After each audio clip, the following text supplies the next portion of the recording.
오늘 설교 제목이요. 삶 속에 적용하는 맥주절입니다. 우리가 절기를 이제 다 보냈지 않습니까? 맥주절기를 지난주에 보냈는데, 그러면 맥주절기를 보내면서 그럼 끝났네. 그러려고 하나님이 절기를 주신 것은 아니다.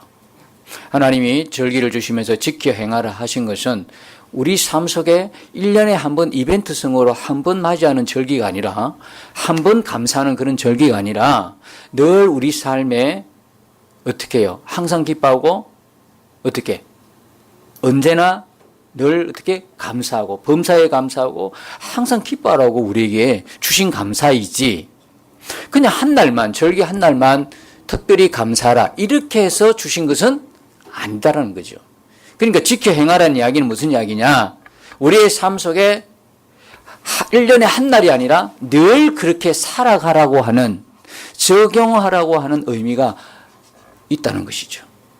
그래서 제가 지금까지 시도는 안 해봤는데 절기 보내고 다음 주간에 바로 오늘이죠. 오늘의 우리 삶 속에 그러면 맥주절을 정확하게 어떻게 적용할 것인가에 대해서 한번 나누어야겠다라는 생각을 해보게 되었습니다. 여러분 아시다시피 이 맥주절은 어쩌면 추수감사절보다도 더 소중합니다. 소중한 절기예요. 왜 그럴까요? 천열매 감사절이기 때문에 중요한 것이죠. 도대체 왜 이토록 하나님이 천열매 하셨을까? 그리고 하나님께서 이 천열매를 드리라고 한 거는요, 이스라엘 백성들이 출애굽해서 가나안에 들어가셔서 말씀하신 것이 아니다라는 거예요. 언제 말씀하셨어요? 천열매로 감사라는 걸 언제 말씀하셨을까요? 가나안에 들어가기 전 출애굽한 이스라엘 백성들에게 말씀하셨어요. 그러고 나서 40년이 지난 거예요. 그러니까 40년 전에 이미 말씀하셨어요. 그 이야기는 무슨 말씀이냐면 하나님이 이 천열매 감사에 대해서 적극적으로 감사라고 말씀하신 것이 아니다라는 거예요. 하나님 당신께서 아주 깊이 생각하시고 말씀하신 거다. 다시 말하면 얼마나 여기에 깊은 뜻이 있다면 하나님이 그렇게 하셨을까 이야기죠. 미리 들어가기 전에 40년 전에 이 말씀을 하셨다는 거예요. 그럼 이 천열매로 감사라는 것은 왜 그렇게 중요해서 하나님이 그렇게 하셨을까요? 여러분 우리가 흔히 이렇게 천열매다 아니면 소득의 11조 일을 하나 처음으로 뗀다 이런 11조 개념, 그리고 천열매 개념, 모든 헌금의 개념은 어떤 개념으로 보셔야 되냐면 통치권의 개념으로 보셔야 되는 거예요. 이게 율법이 그렇게 보지 마라 그랬죠. 제가 지난주 설교에 그렇게 자꾸 그렇게 따지는 게 아니라고 말씀드렸어요. 굳이 그렇다면 이 11조가 율법이다 해서 안 한다. 아니, 그 율법 이전에 11조가 있었다니까요. 그러니까 이게 무슨 개념이냐면 통치권의 개념이에요. 나는 누구를 왕으로 섬기고 있느냐 이 문제예요. 나를 다스리는 분은 누구냐예요. 나를 인도하는 분은 누구냐. 그럼 나의 주권은 누구에게 있냐 이야기예요. 그래서 하나님이 누가복음에도 말씀하시기를 어떻게 말씀하셨냐면 하나님과 재물을 할 수 없다. 겸하여 섬길 수 없다. 그러니까 얼마나 동등하게 하나님 위치에서 재물을 올려놓고 재물이 하나님과 동등한 위치에서 섬김받는 예배의 대상이란 것까지 이야기할 만큼 이렇게 말씀하신 만큼 이게 중요한 문제란 말이에요. 우리에게 돈의 문제, 우리에게 재물의 문제는 이렇게 중요한 거예요. 경배 대상이 되는 거예요. 하나님만이 우리의 경배의 대상이 돼야 되는데 그게 아니라 하나님이 아니라 하나님 자리에 재물이 올라가 있어서 우리가 그걸 섬기게 된다 이 말이에요. 하나님을 안 섬기면 돈을 섬기는 사람이 되는 거예요. 돈을 섬기면 겉으로는 하나님 믿는 사람인 척하는데 하나님은 경배 대상에 제외되는 사람이다 이 말이에요. 다시 말하면 천열매를 드린다는 이야기는 나의 주권은 누구에게 있다는 고백이죠? 하나님께 있다는 고백이에요. 첫 것은 다 누구의 것이라고 말씀하신 거예요? 하나님의 것이다. 그래서 첫 장자를 하나님이 대속하셨잖아요. 첫 것을 대속해서 다 어떻게 해요? 나머지들을 대속한 그것이 첫 번째 것으로 대속했다고 말씀하시잖아요. 첫 것은 하나님 것이라 구별을 딱 시켜놓거든요. 내 것이다. 그러면 나머지는 다 하나님 것 아니네요? 아니죠. 모든 게 하나님의 것이다라고 하는 하나님의 주권이 없는 것이 없다고 하는 그 고백 속에 상징적인 것이 뭐냐면 첫 번째 거다 이 말이에요. 첫 열매. 그래서 첫 열매를 드릴 수 있다는 이야기는 하나님만이 나의 주권자이십니다. 하나님만이 나의 통치자이십니다. 하나님만이 나를 다스리십니다. 하나님만이 나를 인도하십니다. 이런 고백입니다. 더 믿음의 고백으로 나가면 하나님만이 우리의 구원자가 되시고 하나님만이 우리를 천국으로 인도하십니다. 이런 고백이 같이 포함된 거죠. 이 첫 열매는 그래서 중요한 거예요. 진짜 하나님이 이렇게 애굽에서 종살이 하는 이스라엘 백성들을 구원해 놓고 정말 속된 말로 자꾸 얼어먹는 그런 하나님 아니잖아요. 한번 그렇게 좋은 일 하셔가지고 계속 평생에 이스라엘 백성들을 그렇게 뭐 세금 거두듯이 세금 받아가듯이 그렇게 하는 하나님이 아니다라는 이야기예요. 그래서 여러분 예수님도 그랬잖아요. 가이사 것은 누구에게? 가이사에게. 하나님의 것은 누구에게? 하나님에게.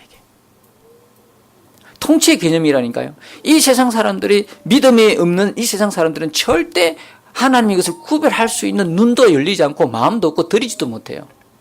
뭐냐? 이 세 사람의 통치에 있다는 이야기죠. 그들은 마치 세금 내듯이 그렇잖아요. 이 세상 살아가면서 세금 안 내고 살아갈 수는 없지 않습니까? 다 세금 내는 개념하고 똑같은 거예요. 이 세상 사람은 이 세상에 세금 내듯이 하나님의 백성들은 하나님에게 믿음으로 그렇게 첫 열매를 드리는 거예요. 그래서 이제 오늘도 이 9절에 보면 내 재물과 내 소산물의 처음 익은 열매로 여호와를 공경하라 그랬잖아요. 여러분 제가 지난 시간에 말씀드렸나요? 우리의 신앙, 우리의 영성, 우리의 믿음이라고 하는데 자꾸 우리가 어디서 정말 믿음 좋은 척하고 믿음이 있는 것처럼 보이고 싶지만 진짜 알 수 없잖아, 그죠? 우리가 그냥 그 사람의 모습을 보고 여러분들이 생각할 때 어떤 사람이 주일 되면 예배 빠지지 않고 예배 잘 나온다. 어떤 사람이 봉사를 정말 잘한다. 어떤 사람 정말 헌신을 잘한다. 뭐 이런 걸 기준을 가지고 믿음이 좋다라고 할 수 있으면 그것도 사실 따지고 보면 정확하지는 않는 거예요. 그런데 정말 성경 곳곳에 보면 하나님과 재물을 겸하여 섬길 수 없다. 이런 관점에서도 봐도 우리가 어떤 사람의 믿음에 대한 어떤 대충 알아볼 수 있는 그 점은 뭐냐면 하나님과 재물을 이렇게 대등한 위치에서 볼 때 하나님을 섬길 수 있는 사람이라면 재물은 다스릴 수 있는 사람이고 재물을 섬기는 사람은 하나님께 드림이 없는 사람이거든요. 그러니까 우리의 영성이라는 게, 우리의 믿음이라는 게, 우리의 신앙이라는 게 뭐냐? 내가 돈을 어떻게 쓰느냐?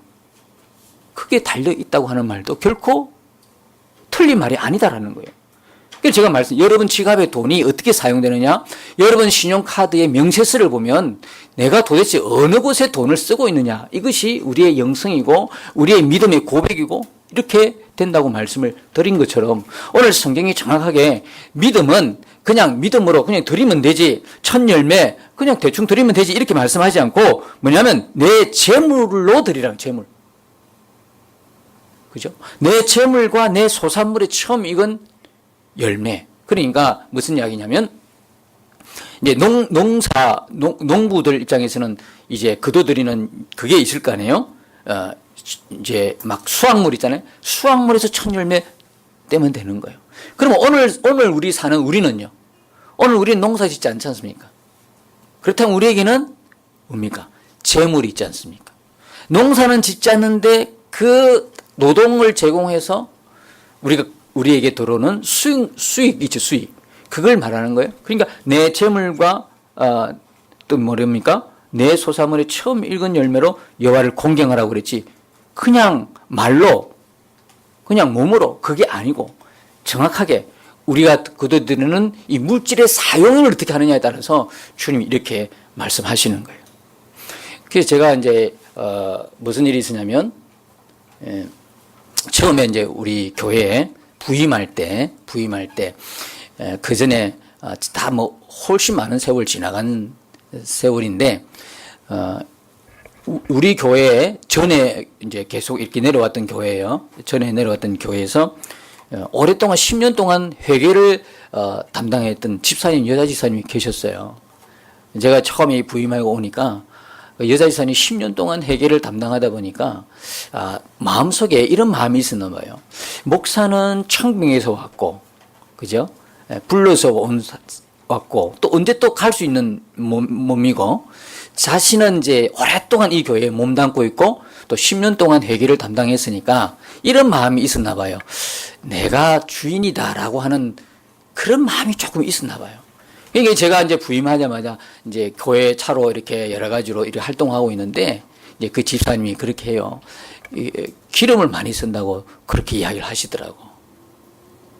목사가 볼일보러 이제 이렇게 여러 가지 돌아다니는데, 기름을 많이 쓴다고 처음에는 그렇게 해서 제가 좀 당황스럽더라고요. 왜 이분이 이런 말씀을 하실까? 그래서 그런 생각이 있지 않았겠나.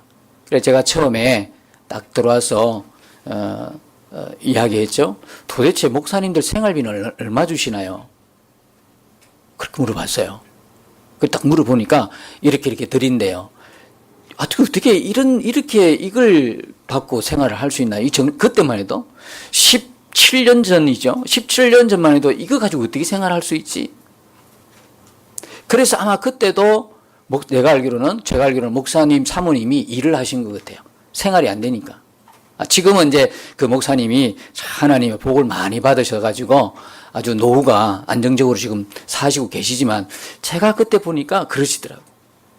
근데 제가 부임했을 때 보니까 여전히 십몇 년이 지나도 똑같은 액수예요.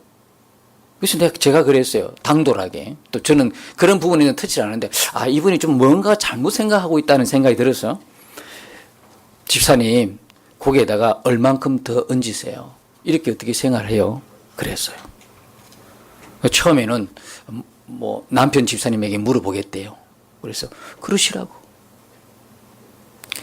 그래서 나중에 보니까 이야기를 서로 나누었는데 다른 분들하고 나누는 게 아니라 두 분만 나누면 돼. 부부가 두 분만 나누고 오케이 통과하면 통과되는 그런 시스템으로 교회가 이제 움직이더라고.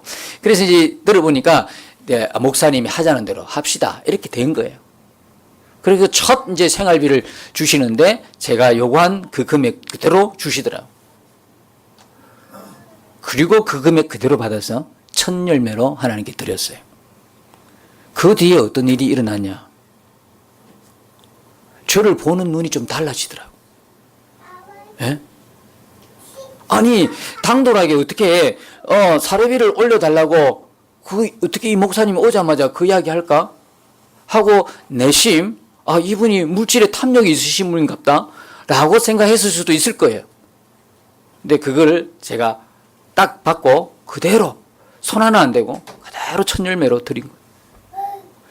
그때부터 인가 몰라도 그 집사님들의 저를 보는 시선이 너무나 따뜻했어요.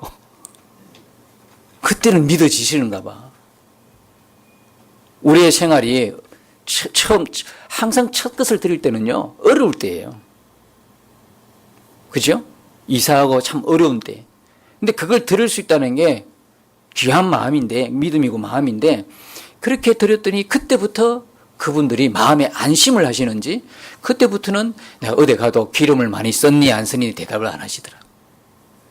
그때부터는 모든 것들을 다 목사님 편하시는 대로 다 협조를 해주시고 그래서 너무너무 감사한 경험이 있어요. 여러분 제가 왜 이 이야기냐면 첫 열매가 바로 이런 거예요. 첫 열매가 이런 겁니다. 직장에 취직했죠? 그때 첫 수입이 첫 열매예요. 이건 무슨 고백이냐면 하나님이 지금 당장 처음 열릴 때는요. 배고플 때야. 정말 따먹고 싶을 그런 레위기 23장에 보니까 첫 열매 드릴 때 그럴 줄 알고 하나님 뭐라고 하시냐면 너희들이 첫 열매를 하나님께 드리기 전에는 어떤 것이든 볶아 먹든 떡이든 먹지 마라 그랬어요. 하나님 잔인하신 분인가요? 아니 그들이 광야에서 살다가 가나안으로 넘어가지고 농사 지었는데 얼마나 황홀하겠어요. 얼마나 먹고 싶겠어. 만나면 계속 40년 동안 먹었으니까. 그쵸? 만나에다가 플러스 한 음식만 더해도 막 정말 밥도둑처럼 그거 반찬 가지고 얼마나 잘 먹겠어요. 광야에 있다가 세상에 가나안 가서 온갖 씨를 뿌리고 거둬들이는 거예요. 얼마나 먹고 싶겠어요. 이게 침이 꼴깍꼴깍 넘어갔을 거예요. 하나님이 그거 먹지 마라. 어쨌든 간에 첫 열매를 하나님께 드리고 나머지 너희들 먹으라. 입에 들어가지 않도록 주의를 먹지 말라고 주의를 하셨어요. 어떻게 생각하면 잔인한 분이죠. 아니 왜 그렇게 하셨을까? 왜 그렇게 하셨을까? 그것은 바로 이 모든 것의 은혜는 누가 주신 거다? 하나님이 주신 거다. 모든 거둬들인 열매의 주인은 누구다? 하나님이다. 내가 지금 배고파서 먹고 싶지만 딱 그것을 고백하고 나가면 오늘 여기에 10절처럼 그리하면 이 이야기가 그 이야기입니다. 그리하면 내 창고가 가득히 차고 내 포도즙 틀에 새 포도즙이 넘치리라. 어떤 분은 아니 이거 뭐 정말 뭡니까? 축복의 메시지 뭐 이렇지 않던데요. 뭐 이렇게 막 대든 듯이 막 그렇게 이야기하는 분도 있어요. 그러나 여러분 이것도 하나님 말씀이지 않습니까? 정말 하나님이 내 모든 것의 주인이십니다. 내 모든 것은 하나님의 것입니다. 하나님의 주권을 인정하고 하나님의 통치를 인정하고 그 믿음으로 정말 들었다면 나는 이 하나님 그대로 이 말씀 그대로 하나님이 해 주시리라 그대로 믿습니다. 난 그대로 믿는 거예요. 왜 이런 설교를 잘 못하냐면 괜히 이런 설교 듣고 시험 들까 싶어서 그런 거예요. 시험 들고 믿음이 없다면 정말 부담스러워 할까 싶어서 대부분 이렇게 못하는데요. 그러나 정말 정직하게 우리가 그냥 절기를 단순하게 얼마의 돈을 더 얹어들여서 감사하는 보통 때보다 더 많은 액수를 들여서 감사하는 그런 절기를 여지 않고 지켜 행하라는 것처럼 매일 내 삶 속에 그걸 그대로 적용하면서 살아간다면 이 부분이 통과되지 않고는 우리는 역시나 매년 다가오는 이벤트성으로 절기를 드릴 수밖에 없는 거예요. 정말 믿음으로 하나님이 모든 주권이 하나님의 것이라고 그 믿음 가지고 억지로가 아니라 기쁨으로만 할 수만 있다면 이것이 이 사람에게는 축복이고 하나님이 말씀하신 이 축복 그대로 나는 이루어진다고 믿습니다. 그것은 우리의 믿음에 여러분 스스로가 결정할 문제죠. 그러나 하나님 말씀이 이렇게 딱 정해져 있으니까요. 그러나 한편으로 생각해 보십시다. 여러분이 꼭 이렇게 재물의 첫 열매일까요? 꼭 매월 수익의 11조만 첫 열매일까요? 뭐가 또 첫 열매가 될 수 있을까요? 뭐가 될 수 있죠? 여러분 한 주의 첫 열매라는 개념으로 생각하면 주일이 될 수 있어요. 한 주를 시작하기 전에 먼저 첫날 하나님 앞에 나오는 거예요. 그게 주일입니다. 그게 오늘 주일이라고요. 한 주를 지나고 끝에 있는 게 주일이 아니라 한 주의 시작은 어디서부터 시작합니까? 주일부터 시작하는 거예요. 이게 첫 것입니다. 한 주의 첫 것을 주님께 드리는 거예요. 여기서 이 한 주 동안에 하나님의 인도하심이 있고 하나님의 은혜가 우리가 그대로 인정하는 거예요. 만일에 첫 것을 지키지 않고 내가 내 능력으로 한다면 하나님의 인도에 대해서 말만 인도하심이고 그분이 나의 주권자라고 말만 그렇게 하는 것이 실제적으로 인정을 안 하는 거죠. 우리가 왜 주일날 하나님 앞에 주일 성수를 해야 되는 이유는 바로 이겁니다. 하나님이 나의 주인이시기 때문에 하나님의 주권을 인정하기 때문에 고백하는 날이기 때문에 그런 거예요. 그냥 율법적으로 지키라 안 지키라 그게 아니에요. 안 지키면 저주가 그런 게 아니란 말입니다. 이제 우리는 그 차원을 넘어가야 되는 거예요. 언제까지나 상과 벌 이런 식으로 계속 그렇게 하고 축복과 거기에 매달려 저주 이런 데 매달려 있을 겁니까? 정말 우리 마음 가운데 오신 그 주님의 마음을 갖고 있다면 우리가 주의를 지켜도 주님을 사랑하는 마음으로 지키게 되고 그리고 주님이 나의 주인이십니다 고백하는 믿음으로 지키는 것이고 항원하고 기쁘게 지키는 것이지 정말 억지로 나오고 이건 안 돼. 드리는 것도 억지로 해서 예배 드리는 것도 예물 드리는 것도 다 억지로 하는 게 아니에요. 기쁨으로 자원하여 즐거움을 해야 하나님이 그걸 받으시지. 참 짜증나네. 누가 이 주일 예배를 만들었어? 만들기는 누가 만들어? 그런 식으로 넣어버리면 안 된다는 거죠. 그러면 또 여러분 한번 생각해 봅시다. 하루에 첫 열매는 뭘까요? 하루의 첫 열매는 뭐죠? 하루 처음 내가 눈을 뜨는 시간이 열매가 될 수 있을 것 같아요. 여러분 눈을 뜨자마자 어떤 생각을 하시나요? 여러분이 눈을 뜨자마자 무슨 행동을 먼저 하시나요? 예? 눈을 뜨자마자 뭐 어떻게 하죠? 아마 대개는 이럴 겁니다. 안 봐도 저도 예전에 그랬으니까요. 눈을 뜨면요 바로 손이 어디로 갑니까? 핸드폰으로 갑니다. 핸드폰 가서 내한테 뭐 온 거 없나 괜히 두드려 보고요. 거기다가 더 누워서 인터넷 딱 들어가서 인터넷 뉴스 다 보고요. 한참 보고 있다가 이제 그때야 부시시 일어나요. 생각은 어떤 생각을 하죠? 생각할 틈이 없죠. 그게 잡혀버리니까. 그게 잡혀서 잠들고 일어날 때도 그게 잡혀서 이제 일어나기 시작하는 거예요. 그러면 그렇게 일어나면 하루가 주님 생각이 될까요? 안 될까요? 안 되죠. 여러분만 하는 게 아니라니까 나도 경험한 일이라 자신 있게 대답할 수 있는 거는 내가 그렇게 시작해 보니까 주님이 전혀 생각이 안 나요.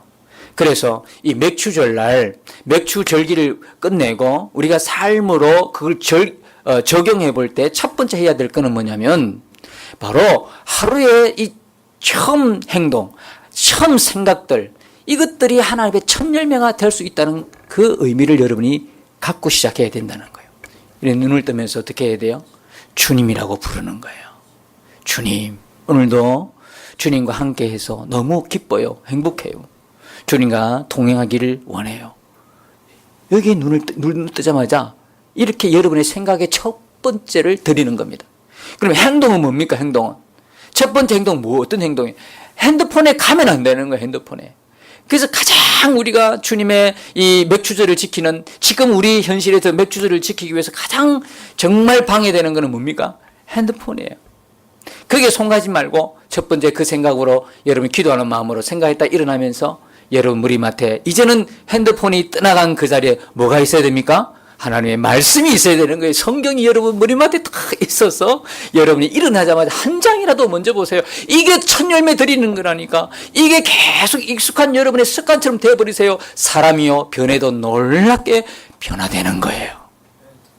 지금은 전부 다 어떻게 변했어요? 핸드폰처럼 변화됐잖아요. 핸드폰으로 다 변화됐어요. 그러나 이제는 성경이 내 머리맡에 있어요. 일어나자마자 성경을 한 장 읽고 시작해요. 그러면 여러분의 변화는요 성경 속의 변화 그대로 여러분 삶에 일어나게 되는 거예요. 그렇죠? 그렇게 일어나면서 그렇게 해봐요. 그래서 제가 오늘 주보에 뭘 실어놨어요? 칼럼을 실지 않고 여러분 주보를 보시면 동행 점검 일지 그래가지고 이걸 실어놨어요. 오죽했으면 내가 이것까지 실어놓으면서 제발 맥추절을 그냥 1년에 한 번 절기로 보내지 말고 어떻게 해요? 매일매일 이루어가는 맥추절로 만들어보자. 첫 열매를 드리는 우리의 삶이 얼마나 축복일까. 그래서 여기 실어놨어요. 그리고 또 한 가지는요. 맥추절 일자 77절 오순절이라 그랬지요. 그러면 여러분 맥추절의 첫 감사 왜 해야 되는 이유는요. 오순절이기도 해서 오순절은 누가 오신 날이에요? 성령이 오셨잖아요. 그럼 오순절이라고 성령이 임했다고 해서 할렐루야 그걸로 끝납니까? 1년에 한 번으로? 아니죠. 성령은 우리 안에 오셨기 때문에 지금도 우리와 함께 계시잖아요. 그러니까 지금도 우리 삶의 적용은 뭡니까? 우리 안에 오신 주님과 뭐 하자? 동행하는 거예요. 아멘이십니까? 동행이란 말입니다. 오순절을 지금도 지켜내는 것은 매일매일 지켜나가는 것은 내 마음에 오신 주님과 동행하는 거예요. 그러니까 첫 열매와 동행은 일치되는 거예요. 첫 열매가 드려져야 동행이 시작이 되는 거라. 이해 가십니까? 이해 가셔요? 그래서 맥추절과 오순절은 전혀 다른 절기가 아니라니까요. 동행을 시작하려면 첫 열매가 드려져야 된다니까. 주님의 주권이 인정이 안 되고 주님의 통치권이 인정이 안 되면 어떻게 동행할 수 있습니까? 그게 지금까지 안 되게 내 마음대로 하려고 했으니까 동행이 어려운 거예요. 여러분의 사업장, 여러분의 직장, 여러분의 가정, 여러분의 교회 모든 것들에 하나님의 주권이 인정이 돼야 되는 거예요. 우리 입술로 고백되어질 때 그게 하나님의 기업이 되고 하나님의 가정이 되고 하나님의 교회가 되는 거죠. 명색이 이름만 있다고 명색이 모습만 폼만 있다고 되는 게 아니란 말이죠. 그래서 오늘부터 뭐 하자는 이야기죠. 뭐 하자는 이야기예요? 오늘부터 첫 열매 드리는 삶을 살자. 곧 이것이 뭐냐면 동행하는 삶이니까. 그래서 여러분 주보의 오른쪽에 보시면 아침에 일어났을 때 주님을 생각하셨나요? 예, 아니요. 여러분들이요, 예배 마치고 시간 날 때 체크해 보세요. 그 다음에요, 아침 식사 때 주님 생각하셨나요? 예, 아니요. 하루 일을 시작하기 전에 주님 생각하셨나요? 예, 아니요. 반드시 한번 체크해 보세요. 그러면요, 내가 정확하게 드러나요. 내가 어떤 사람이란 거, 정말 이 맥주절을 그냥 1년의 이벤트성으로 한 번 지키는 사람이냐, 아니면 정말 이 맥주절, 오순절을 계속 주님의 말씀대로 지켜 행하라, 매일매일 내 삶에 적용하며 사는 사람인가 드러나고, 그 다음에 정말 내 안에 주님이 오셨다고 고백하면서 진짜 그 고백도 사는 사람인지 아닌지가 드러나요. 그러면 내가 체크해 볼 때 나도 나를 실망할 만큼 정말로 체크할 게 없어요. 전부 다 뒤에 가 있어. 뒤에. 앞에 아니고 뒤로 가 있어. 실망하지 마세요. 오늘 이 메시지가 바로 오늘부터 시작하자고 하는 주님의 초청 메시지예요. 믿으시지요? 주님은 그렇게 자비로우신 분이에요. 은혜로우신 분이에요. 오늘부터 시작하자는 거예요. 내가 너 안에 있는데 너 나 모른 척하는 언제까지 그럴래? 내가 너무 답답하단다. 이제 나와 즐겁게 동행하자. 그 말씀을 하시는 겁니다. 자, 오늘 이 맥주절 지난주에 절기 보냈는데 이제 오늘 이 메시지를 통해서 오늘 이 순간 이후부터 이 맥주절이 그리고 오순절이 우리 삶의 1년의 이벤트성이 아니라 늘 주님과 함께하는 이 절기가 360일 1년 내내 그리고 앞으로 남은 우리 평생에 지켜내어지는 절기가 되시기를 예수님 이름으로 축원드립니다.